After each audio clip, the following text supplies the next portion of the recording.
أول شيء أهنيكم بانطلاقة هذا البرنامج اللي نأمل أنه يكون متميز، خصوصا أنه من يقف خلفه الأمير تركي بن سلطان وخلف القناة الرياضية فهو دائما يعني ما يحرص على أن يكون تميز القناة الرياضية في البرامج وفي جميع الأمور.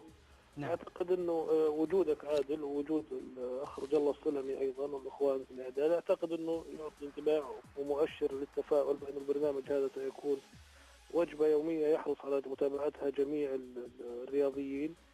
أنا أدعو جمهور الهلال أنه يتابع البرنامج، وأؤكد من خلال قناتكم أنه إحنا سنعامل البرنامج هذا معاملة تفضيلية عن باقي البرامج، لأنه في القناة الرياضية السعودية اللي يهمنا جميعا النجاح. شكرا لك سمو الأمير على هذه المشاعر، تعودناها منك.